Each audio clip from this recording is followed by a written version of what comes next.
রাত তখন ৯টা থেকে ৯:৩০ হবে। খাওয়া দাওয়া সেরে বিছানাতে এসেছি। বিছানাতে শুয়ে মোবাইলে ফেসবুক খুললাম। ফেসবুকে ভিডিও দেখতে দেখতে একটা ভিডিও দেখলাম লেবুতলা গ্রামে রহস্যময়ভাবে 4 জনের গলাকাটা দেহ পাওয়া গেছে। রাতে খবরটা দেখে একটু ভয় পেয়ে গেলাম। তারপর মোবাইল বন্ধ করে আমি ঘুমিয়ে পড়লাম। আমি ঘুমের ঘরে দেখলাম যেখানে 4 জনের মৃতদেহ পাওয়া গেছিল আমি সেই বাড়িতে আছি, আর আমার সামনেই সেই 4টে গলাকাটা মৃতদেহ পড়ে আছে। এমন দৃশ্য দেখে আমার গা হাত পা ঠান্ডা হতে লাগলো আস্তে আস্তে। হঠাৎ দেখলাম মৃতদেহগুলো আমার উপস্থিতি টের পেয়ে 4 জনই উঠে দাঁড়ালো। তারপর ওই 4টে মৃতদেহ আস্তে আস্তে আমার দিকে এগিয়ে আসতে লাগলো আমার গলা টেপার জন্য। তাদের দেহে মাথা না থাকা সত্ত্বেও তাদের দেখে মনে হচ্ছিল তারা রাগান্বিত দৃষ্টিতে আমার দিকে তাকিয়ে আছে। তাদের দেখে মনে হলো তারা যেন চাইছে আমাকেও মেরে তাদের দলে সামিল করার জন্য। এমন সময় শুনতে পেলাম কেউ একজন বলছে, এত বেলা হয়ে গেল এখনও উঠিসনি, তাড়াতাড়ি উঠে পড়। ডাক শুনে ঘুম থেকে চোখটা খুলে দেখলাম আমি আমার ঘরের বিছানাতে শুয়ে আছি, আর পাশে আমার মা দাঁড়িয়ে আছে। তারপর উঠে মাকে দেখলাম আর বললাম, ও মা তুমি?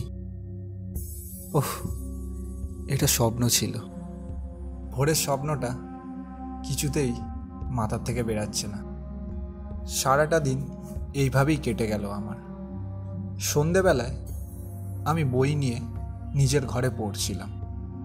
হঠাৎই কারেন্ট চলে যায়, আর তার মধ্যে মাও বাড়ি ছিল না। হঠাৎ করে কারেন্ট চলে যাওয়ার জন্য আমার খুব ভয় লাগতে লাগলো। মোমবাতিটা ড্রয়ার থেকে বার করলাম। মোমবাতিটা যতবার ধরাতে যাচ্ছি মোমবাতিটা নিভে যাচ্ছে। প্রথমে ভাবলাম হয়তো জানলা খোলা বলে বাইরের হাওয়া এসে মোমবাতিটা নিভে যাচ্ছে। তখন জানলার দিকে তাকালাম, জানলাটা খোলা নেই, জানলা ভেতর থেকে বন্ধই আছে। তারপর আবার মোমবাতিটা জ্বালানোর চেষ্টা করলাম। এবার মোমবাতিটা ধরল। মোমবাতি জ্বলায় পুরো ঘরটা আমার আলো হয়ে গেল। ঘরটা আলো হতেই আমি ঘরের কোণ থেকে কয়েকটা চোখ দেখতে পেলাম। সেই চোখগুলোকে দেখে মনে হচ্ছিল ভোরের স্বপ্নে যে মৃতদেহর চোখগুলো দেখেছিলাম ওই ধরনের। তারা এখনও সেই রাগান্বিত দৃষ্টিতে আমার দিকে তাকিয়ে আছে। আমি প্রচণ্ড ভয় পেয়ে গেলাম। আমি ঘর থেকে বেরানোর চেষ্টা করছি, কিন্তু কিছুতেই যেন আমার পা এগাচ্ছে না। সারা শরীর আমার ঘেমে গেছে। হঠাৎ দেখলাম সেই 4 জন আমার দিকে আস্তে আস্তে এগিয়ে আসছে।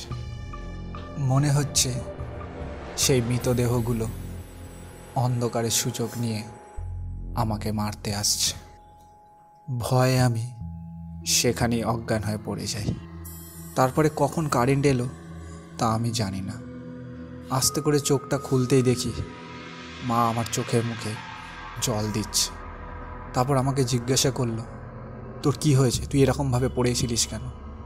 তারপর আমি মাকে ভোরের স্বপ্নের ব্যাপারটা পুরো খুলে বললাম। মা কথাটা শুনেই সঙ্গে সঙ্গে ঠাকুর ঘরে দৌড়ে গিয়ে ঠাকুর ঘর থেকে ফুল এনে আমার গা হাতে বুলিয়ে দিল ও কপালে ছুঁয়ে দিল, আর বলল সব বিপদ যেন আমার ছেলের কাছ থেকে কেটে যায়। তারপর ব্যাগ থেকে একটা তাবিজ বার করে আমাকে হাতে পরিয়ে দিল।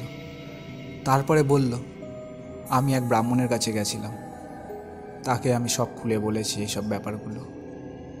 সে আমাকে এই তাবিজটা দিয়েছে তোকে পরিয়ে দেওয়ার জন্য।